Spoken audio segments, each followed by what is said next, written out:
کیسے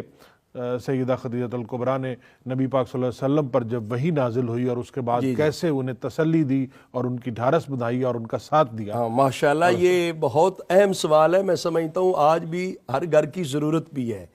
ظاہر ہے کہتے ہیں کہ ایک کامیاب انسان کے پیچھے اس کی زوجہ کا بھی کردار، ایک اہلیہ کا کردار بڑا اہم کردار ہوتا ہے۔ تو میں سمجھتا ہوں کہ یہ عام طور پہ آدمی کو بہر سے شہادتیں تو مل جاتی ہیں، گھر کی شہادت سب سے آخر میں اور گواہی بڑی مشکل سے ملتی ہے۔ یہی نبی پاک صلی اللہ علیہ وسلم کی عظمت اور شان ہے کہ سب سے پہلی گواہی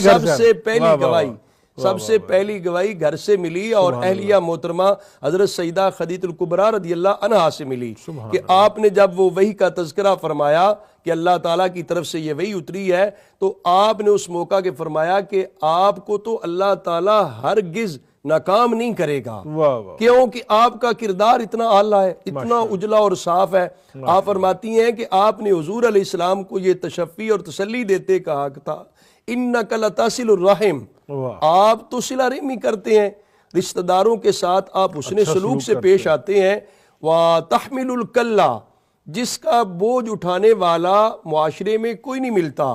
اس کا بوجھ بھی آپ اٹھاتے ہیں، نادار لوگوں کی خدمت آپ کرتے ہیں۔ دیکھیں یہ اس وقت یعنی ایسی گواہیاں ہیں نبی پاک صلی اللہ علیہ وسلم کے کردار کی جو تاریخ میں موجود اور امر ہو گئی۔ اور اس میں جب سیرت کی میں بات کرتا ہوں تو میں کہتا ہوں ایک ہے حضور علیہ السلام کی سیرت پاک جو اعلان نبوت کے بعد کی ہے، اور یہ وہ سیرت ہے جس کی شہادت سیدہ پاک دے رہی ہیں اور اعلان نبوت سے پہلے ہو چکی ہے، کہ آپ جو ہے وہ صلہ رحمی بھی کرتے ہیں، رشتہ داروں سے حسن سلوک سے پیش آتے ہیں، جس کا بوجھ اٹھانے والا کوئی نہ اس کا بوجھ بھی اٹھاتے ہیں، اور وَتَكْسِبُ الْمَعْدُومَ، جس کا کوئی اسباب وسائل نہیں ہے کمانے کے، آپ اس کے لیے کما کر بھی اس کو دیتے ہیں۔ وَتَقْرِي الضَّيْفَ، اگر کوئی اس مکہ کی بستی میں کوئی مہمان آ جاتا ہے، جس مہمان کی مہمان نوازی کو نہیں کرتا، آپ میزبان بن کے اس کی مہمان نوازی بھی کرتے ہیں۔ اور پانچویں خصلت بیان کی سیدہ پاک نے وَتُعِينُ عَلَى نَوَائِبِ الْحَقِّ، جب قوم پر کوئی آفت اور مصیبت آ جاتی ہے تو ان آفتوں اور مصیبتوں میں آپ قوم کو تنہا نہیں چھوڑتے، آپ ان کی دستگیری فرماتے ہیں۔ یہ پانچ جو آقا حضور علیہ السلام کی سیرت کے پہلو ہیں، جن کو سیدہ خدیجہ الکبریٰ رضی اللہ عنہا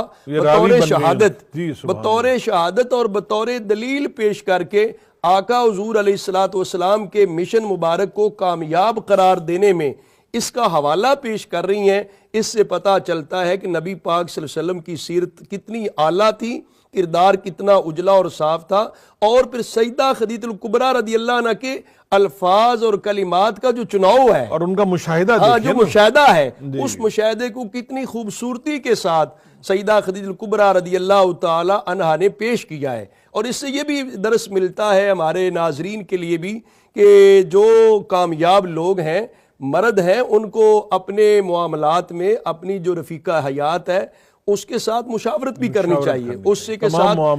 معاملات ان کے ساتھ ڈسکس کرنے چاہیے۔ جب ڈسکس نہیں کیے جاتے تو وہ مفت کی شکوک و شبہات جنم لیتے ہیں، بدگمانیاں پھیلتی ہیں، نفرتیں۔ تو سیدہ خدیجہ الکبریٰ رضی اللہ عنہا نے جو آقا حضور علیہ السلام کو تشفی اور تسلی دی، جو اطمینان بخشا، اور وہ صرف زبان کی حد تک تو نہیں تھا، سیدہ خدیجہ الکبریٰ رضی اللہ عنہا نے تو اپنا سارا بزنس، سارا ایک بین الاقوامی بزنس، ایک اتنی بڑی تجارت نبی کریم صلی اللہ علیہ وسلم کو عطا کر دی تھی۔ تو یہ سیدہ خدیجہ الکبریٰ رضی اللہ عنہا نے عملی طور پر بھی اسلام کی تبلیغ میں، اسلام کی ترویج و اشاعت میں، نبی پاک صلی اللہ علیہ وسلم کے مشن کو فروغ دینے میں، آگے پھیلانے میں